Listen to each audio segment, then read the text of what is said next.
ప్రపంచంలో పలు దేశాల్లో జనాభా తగ్గి తీవ్ర ఇబ్బందులు పడుతున్న విషయం తెలిసిందే. ఉదాహరణకు జపాన్ను తీసుకున్నా, దక్షిణ కొరియాను, రష్యాను తీసుకున్నా అక్కడ జనాభా గణనీయంగా తగ్గిపోతోంది. అదే సమయంలో దేశంలో వయస్సు పైబడ్డ వారి సంఖ్య విపరీతంగా పెరిగిపోతోంది. పనిచేసేవారు లేక ఉత్పత్తి మందగించడం, దాని ప్రభావం దేశ ఆర్థిక వ్యవస్థపై పడుతున్న విషయం జపాన్లో మనం చూస్తూనే ఉన్నాం. తాజాగా ప్రపంచంలో అత్యంత సంపన్న దేశాల్లో 3వ స్థానంలో ఉన్న జపాన్ ప్రస్తుతం 4వ స్థానానికి పడిపోయింది. ఇక ఇండియా విషయానికి వస్తే ఇక్కడ కూడా సంతానోత్పత్తి రేటు గణనీయంగా తగ్గిపోతోంది. దీనికి సంబంధించిన వివరాలు తెలుసుకుందాం.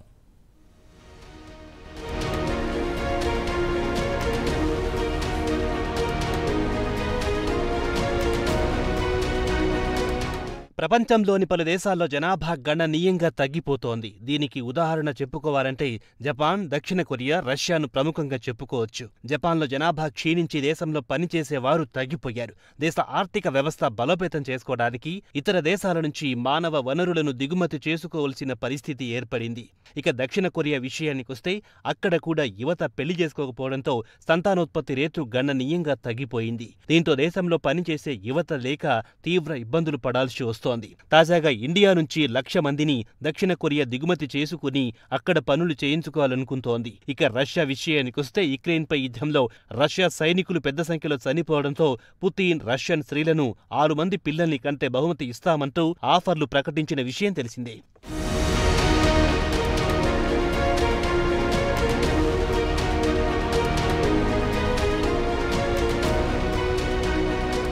ఇక ఇండియా విషయానికొస్తే మనం కూడా పాశ్చాత్య దేశాల సరసన నడుస్తున్నాం. 2022 నాటికి చూస్తే దేశంలో సంతానోత్పత్తి రేటు 1.99% పడిపోయిందని జనాభా పరిణామ శాఖ తాజా నివేదికలో వెల్లడించింది. ఇక జీవిత కాలంలో స్త్రీల సంతానోత్పత్తి రేటు 2.1 కంటే కూడా తగ్గిపోయింది. ఇక మన ఇండియా విషయానికొస్తే జనాభా పెరుగుదలను ఆర్థిక భారంగా చూస్తారు. దేశం ఆర్థికంగా అభివృద్ధి చెందని దేశంగా ఉన్నప్పుడు దీన్ని భారంగా చూడొచ్చు. పారిశ్రామిక విప్లవం తర్వాత ప్రస్తుతం వైద్య రంగంలో విప్లవాత్మకమైన మార్పులు చూస్తున్నాం. దేశంలో సంతానోత్పత్తి రేటు కూడా గణనీయంగా తగ్గుముఖం పట్టింది. అదే సమయంలో మరణాల రేటు కూడా క్రమంగా తగ్గుముఖం పడుతున్నాయి.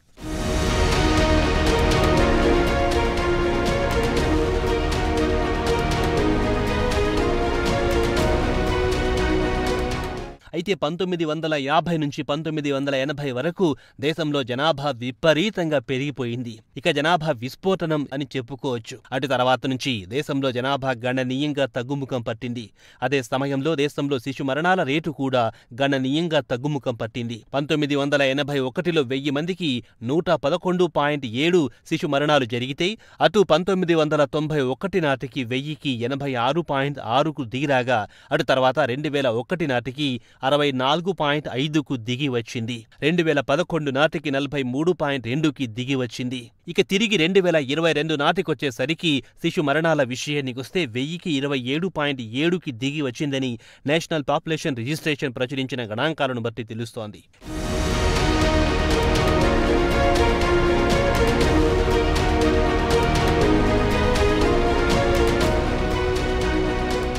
ఇక దేశంలో శిశు మరణాల రేటు తగ్గితే అదే సమయంలో దేశంలో యువత సంఖ్య గణనీయంగా పెరిగిపోతోంది. 2011 జనాభా లెక్కల ప్రకారం చూస్తే దేశ జనాభాలో 15 నుంచి 34 ఏళ్ల వయస్సు వారి సంఖ్య 33.80% తేలింది. అటు తర్వాత 2011 నాటికి చూస్తే ఈ సంఖ్య 34.85% ఎగబాకింది. ప్రస్తుతం దేశంలో యువత సంఖ్య 35.3% చేరింది. ఈ లెక్కను చూస్తే ప్రపంచంలోని ఏ దేశంలో లేని విధంగా మన దేశంలో యువ జనాభా ఉంది. దీంతో దేశం ఆర్థికంగా అభివృద్ధి చెందడానికి అవకాశం ఉంటుంది.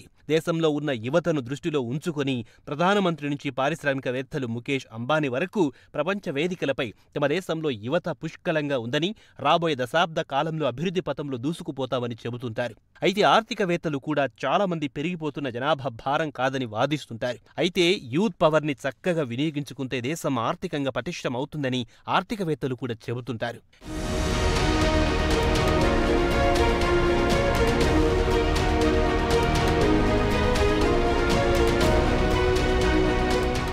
ఇక పలు అభివృద్ధి చెందిన దేశాలను పరిగణలోకి తీసుకుంటే అక్కడ జనాభా రేటు 0 కంటే దిగువకు చేరుకుంది. దీని అర్థమేమిటంటే జనాభా గణనీయంగా తగ్గిందని చెప్పుకోవచ్చు. అయితే అభివృద్ధి చెందిన దేశాలు తగ్గిపోతున్న జనాభాను దృష్టిలో ఉంచుకొని ఇతర దేశాల నుంచి వలసలను ప్రోత్సహిస్తున్నాయి. అయితే దీర్ఘకాలంగా ఆయా దేశాల జనాభా తగ్గిపోవడం వల్ల తీవ్ర ఇబ్బందులు ఎదుర్కోవలసి వస్తుంది. దీనికి ఉదాహరణగా జపాన్తో పాటు దక్షిణ కొరియాను చెప్పుకోవచ్చు.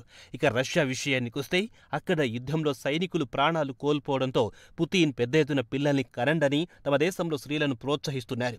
నగదు బహుమతులను ఆఫర్ చేస్తున్నారు.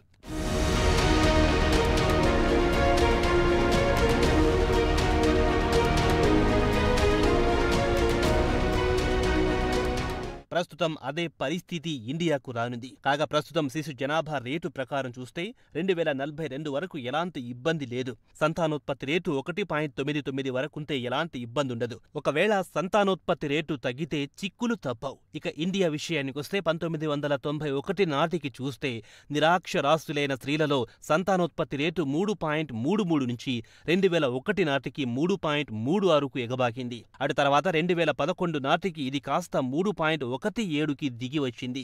ఇక గ్రాడ్యుయేట్ స్త్రీల విషయానికొస్తే 1991లో సంతానోత్పత్తి రేటు 1.62 ఉండగా 2011 నాటికి ఇది కాస్త 1.40కి దిగి వచ్చింది. ఇక ఇండియాలో మెట్రికులేషన్, గ్రాడ్యుయేషన్ కంటే తక్కువ చదువుకున్న స్త్రీలలో సంతానోత్పత్తి రేటు 1991లో 2.08 నుంచి 2011 నాటికి 1.77కు దిగి వచ్చింది.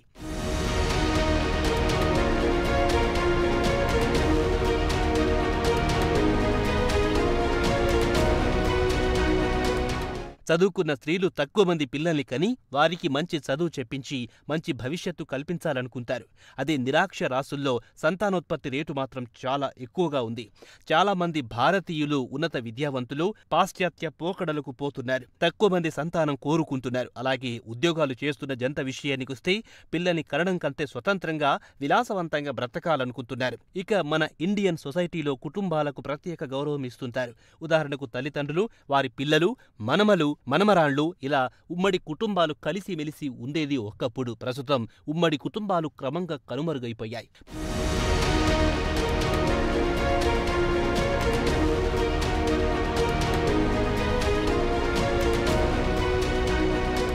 ప్రస్తుతం పాశ్చాత్య దేశాల మాదిరిగా ఇండియాలో కూడా పెళ్లి చేసుకోకుండా లివ్ ఇన్ రిలేషన్షిప్లు కొనసాగిస్తున్నారు. ఇక లివ్ ఇన్ రిలేషన్షిప్లో ఉన్నప్పుడు పిల్లలు కనరు. అది కాకుండా ప్రస్తుతం పెళ్లిళ్లు చేసుకున్నా పిల్లల్ని కనడానికి ఇష్టపడడం లేదు. దీన్నే ఇంగ్లీష్లో డింక్స్ అంటారు. Double incomes, no kids. ప్రస్తుతం ఈ పోకడ జోరందుకుంది. ఒకవేళ పిల్లలు కనాలనుకున్నా ఒకరితోనే సరిపెట్టుకుంటున్నారు. ఇక చదువుకున్న స్త్రీలలో సంతానోత్పత్తి రేటు తగ్గితే భవిష్యత్తులో తీవ్రమైన ఇబ్బందులు ఎదుర్కోవలసి వస్తుంది. చదువుకున్న మహిళలు తమ పిల్లల్ని ఉన్నత విద్య చెప్పించి సమాజంలో ప్రయోజకులుగా తీర్చిదిద్దుతారు. అదే సమయంలో నిరాక్షరాస్యులైన స్త్రీలు పెద్ద ఎత్తున పిల్లల్ని కని సమాజంలో వదులుతారు. వీరంతా నిరాక్షరాస్యులుగా తయారవుతారు. దీంతో సమాజంలో నాణ్యమైన పౌరుల సంఖ్య తగ్గిపోతుంది. దీనిపై ప్రభుత్వం ప్రత్యేక దృష్టి పెట్టాలని విశ్లేషకులు సూచిస్తున్నారు.